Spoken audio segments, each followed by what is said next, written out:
Hello students, कैसे हो आप सभी लोग। सभी अच्छे होंगे। संडे की छुट्टी बिताने के बाद मंडे यानी मंडे से अपने वर्कशीट स्टार्ट हो जाती है और हमारी मैथ की वर्कशीट आती है ट्यूसडे के दिन। तो स्टार्ट करें। वर्कशीट नंबर 3 मैथ क्लास 8 के लिए है। ऋणात्मक परिमेय संख्या है।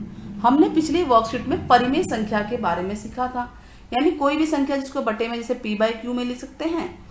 यही तो थी ना परिमेय संख्या। हम जरा थोड़ा रिवाइज कर लेते हैं। जो भी नए बच्चे जुड़ रहे हैं हमसे, वो पिछली वर्कशीट जरूर देखें। तो कोई भी संख्या जिसे हम p/q में लिख सकते हैं, जिसे हम p/q के रूप में लिख सकते हैं, उसे कहते हैं परिमेय संख्या। यही होता है ना। और जिसमें p और q पूर्णांक होते हैं और q 0 नहीं होना चाहिए। अब ये क्या बोल दिया मैंने, सोच रहे होंगे मैम ने क्या बोल दिया। बच्चों, इसके लिए वर्कशीट आप जरूर देखें पिछली। देखिए, p और q पूर्णांक मतलब नेगेटिव, पॉजिटिव, ऋणात्मक, धनात्मक कोई भी गिनती होती है जिसमें नीचे वाला जो q है वो 0 नहीं होना चाहिए। अब ऋणात्मक परिमेय संख्याएं क्या होती है। ऋणात्मक मतलब कि माइनस की तरफ। यानी अगर हम कोई संख्या रेखा ले लें, कोई भी रेखा ले लेते हैं। मान लीजिए हमने ले ली, तो इसमें हम गिनती बनाते हैं 0, 1, यहाँ -1 होगा या माइनस की गिनती जारी है ना। इसके बीच में जितनी भी संख्याएं हैं, 0 के बाद जितनी भी संख्याएं हैं वो सारी की सारी क्या कहलाएंगी, ऋणात्मक परिमेय संख्या कहलाएंगी।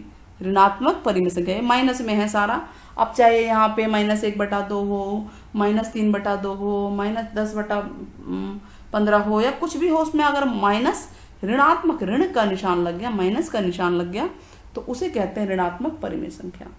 तो चलिए अभी क्या कह रहा है, कुछ उदाहरण से कथन से समझते हैं। चित्र देख रहे हैं आप। ये बैंक है। ईशा ने बैंक से 500 रुपए निकाले। तो यानी निकाले का मतलब बैंक में उसके 1500 रुपए, 500 नहीं 1500 रुपए निकाले, तो यानी 1500 रुपए कम हो गए ना उसके। जब 1500 रुपए ईशा निकालेगी बैंक से, तो उसके 1500 कम हो जाएंगे बैंक में। तो उसको अगर हम गणित में लिखेंगे तो लिखेंगे -1500। ठीक है। माइनस का मतलब होता है कि उसके कम हो गए। कोई भी चीज अगर कम हो जाती है, तो उसके लिए निशान आता है माइनस का। ठीक है। तो यानी वो ऋणात्मक में चली जाती है। तो ईशा अगर बैंक से 1500 रुपए निकालती है, तो उसको गणित भाषा में हम बोलेंगे -1500, यानी उसके बैंक से 1500 रुपए कम हो गए।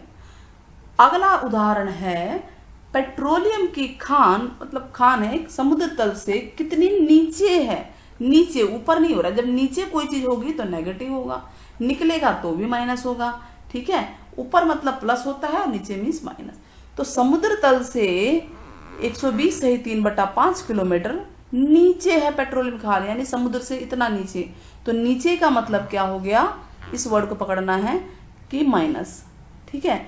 निकाले का मतलब क्या हो गया कि चीज कम हो गई। जब कुछ निकलेगा तो चीज कम होएगी, तो उसके लिए हम माइनस का निशान लगाएंगे। नीचे के लिए माइनस का निशान लगाएंगे गणित रूप में। ध्यान देना है आपको। दीक्षा ने के पैसे नाली में गिर गए 1/4 रुपए। नाली में गिर गए मतलब कि बेचारी के पास जो पैसे थे वो कम हो गए होंगे, है ना।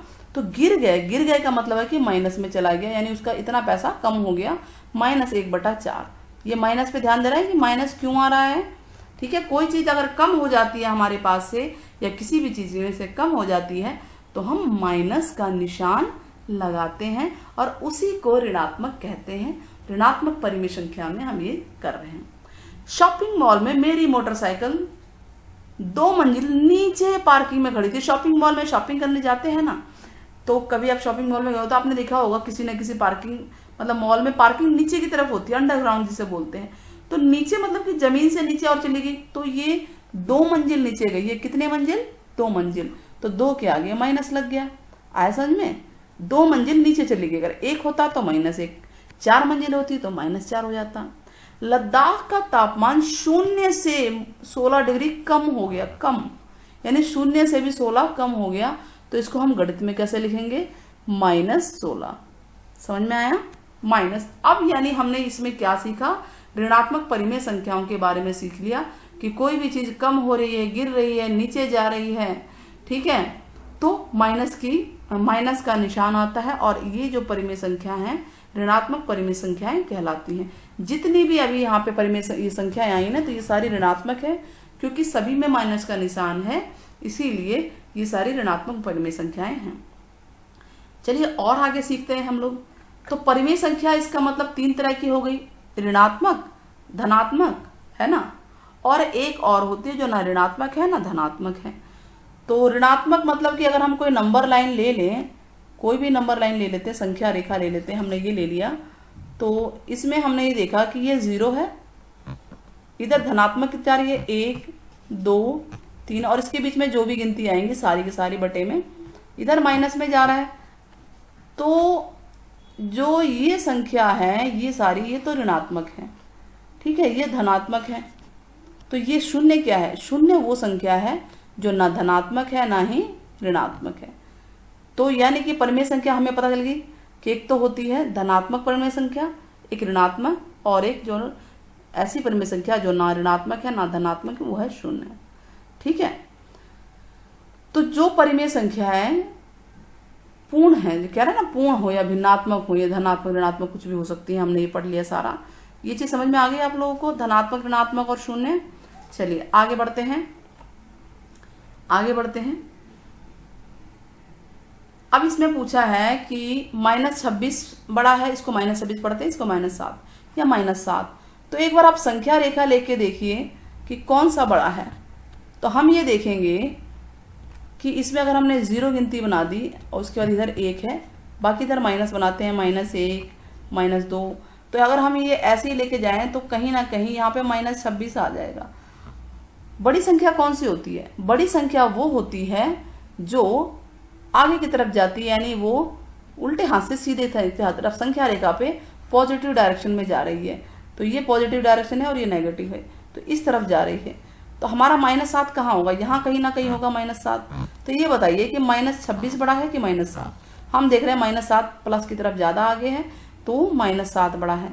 ठीक है, दूसरी भाषा में अगर माइनस लग गया तो समझ लो वो चीज़ उतनी ही कम हो गई हमसे। मान लो एग्जाम्पल लेते हैं, आपके पास 7 रुपये कम है और आपके दोस्त के पास 26 रुपये कम है। ठीक है, तो इसके मतलब किसके पास ज़्यादा कम है, दोस्त के पास ज़्यादा कम है ना। तो जो चीज़ माइनस में होगी वो उतनी ही ज़्यादा कम होगी, वो उतनी ही ज़्यादा छोटी होगी। ठीक है, तो अगर संख्या देखने में बड़ी लग रही है लेकिन इसके आगे अगर माइनस लगा दिया तो ये इतनी ही कम हो गई। यहाँ पे देखिए परिस्थितियाँ दे भी रखी है। एक चिंटू को 26 रुपये का नुकसान हो रहा है, एक लड़का है चिंटू, और पिंटू को 7 रुपये का नुकसान। नुकसान मतलब कि माइनस। ठीक है, तो 26 रुपये ज़्यादा होते हैं कि 7 रुपये, किसको नुकसान ज़्यादा हो रहा है, चिंटू को। तो इसका मतलब कि जो पिंटू है उसको कम नुकसान हो रहा है, तो यानी -7 जो है -26 से बड़ा है। तो आपको क्या बात समझ में आई, 100 बात की एक बात कि माइनस में गिनती कितनी भी बड़ी हो, जितनी बड़ी होगी उतनी ही वो छोटी होगी।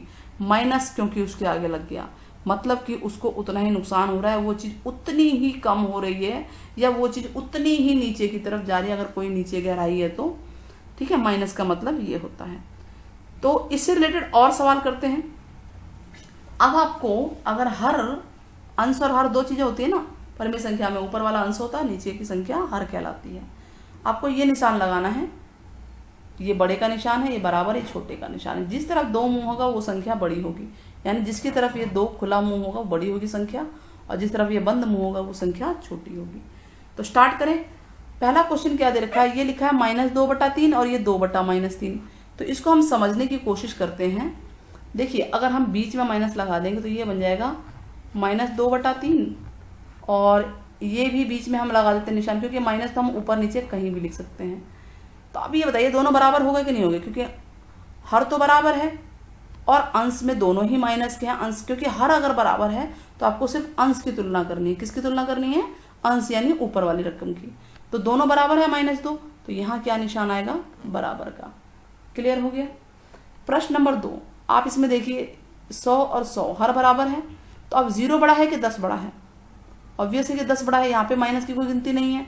तो 10 बड़ा है तो किस तरफ निशान आएगा, इस तरफ आएगा। जो संख्या बड़ी है उसी तरफ निशान आएगा।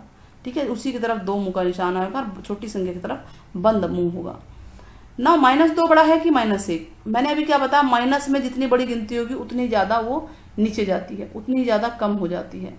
तो -2 या -1, कौन सी संख्या बड़ी है, -1, तो किस तरफ बड़ा मुंह आएगा, इधर। तो ये छोटी है इसलिए इस तरफ बंद मुंह आया है। ठीक है, बंद मुंह समझ में आता है, खुला मुंह, ये दो जो साइड ओपन साइड है ये बड़े की तरफ होगा और जो क्लोज साइड है वो छोटे की तरफ होगा। क्लियर हो गया। अब ये बताइए -56 बड़ा है कि 2? सीधी सी बात है, यहाँ माइनस लगा और ये प्लस की गिनती है, प्लस हमेशा जो है माइनस से बड़ा ही होता है, तो 2 बड़ा है -56 से। अब अगला सवाल देखिए, ये तो हमने पहला सवाल किया था, अगर पांचवा देखे तो पांचवा भी ऐसा ही है बच्चों। ठीक है, पांचवा देखे तो ये क्या है, -5/9। ये माइनस को हम ऊपर नीचे कहीं भी लिख सकते हैं, तो बीच में भी लिख सकते हैं। तो हम देख रहे हैं कि ये दोनों के हर बराबर है, बराबर है कि नहीं आप देखो, और अंश में ये भी -5 है, ये भी -5 है, तो दोनों बराबर हो गए, इसका मतलब तो दोनों संख्या एक जैसी हैं। ठीक है, ये माइनस प्लस ऊपर नीचे करके बस आपको कंफ्यूज कर रहे हैं। तो यहाँ पे क्या निशान आएगा, बराबर का आएगा। अब बताइए 22/7 और 6/7 में कौन सा बड़ा है? तो सबसे पहले हम हर को चेक करते हैं। हर देख रहे हैं हम, जो इसे हर बोलते हैं, 7 7 है, बराबर है, हर समान है। अगर हर समान है, बराबर है, तो सिर्फ अंश को देखना है। तो अंश को देखिए, अंश क्या है, ये है 27 और ये 6, दोनों में किसी पे भी माइनस नहीं लगा। सबसे पहली बात कि माइनस नहीं लगा, तो माइनस नहीं लगा तो कौन सी संख्या बड़ी हो गई, 27। ठीक है, 27 बड़ी है ना 6 से, 27 रुपये ज़्यादा होते हैं ना 6 रुपये से, तो 27 की तरफ हमने बड़ा मुंह लगा दिया। समझ में आया, 2 मुंह हो जाएगा इस तरह से ना। इसमें भी देखिए ये हर है, दोनों के समान है, तो आपका ये वर्कशीट में सबके हर ही समान है, हर 8 है इसमें। और ऊपर देखिए 21 और 3 है, तो बताइए 21 बड़ा है कि 3 बड़ा है, 21 बड़ा है 3 से, तो यानी 21/8 संख्या 3/8 से बड़ी होगी। ये पूरी की पूरी संख्या 3/8 से बड़ी होगी। इसमें भी हर समान है, 4 और 4, तो ऊपर का मिला लीजिए, 25 बड़ा है कि 3 बड़ा है, 25 बड़ा है ना, यानी 25/4 बड़ा होगा 3/4 से। तो बड़े और छोटे की तुलना करनी आ गई आप लोगों को, समझ में आ गया होगा। तो वर्कशीट भी पूरी हो गई है आपकी, सारे क्वेश्चन पूरे हो गए हैं। एक क्वेश्चन हम आपको होमवर्क देते हैं, कमेंट में आप बताना कि -22/5 और यहाँ बॉक्स लिख दिया हमने -3/5, कौन सा निशान आएगा यहाँ पे, बस आपको ये दिया बताना है। ठीक है, कि ये निशान आएगा, ये आएगा, ये बराबर आएगा, तीनों में से कौन सा निशान आएगा, आपके कमेंट का इंतजार रहेगा। मिलते हैं नेक्स्ट वर्कशीट जल्दी लेकर आएंगे आपके लिए। Till then take care, bye bye बच्चों।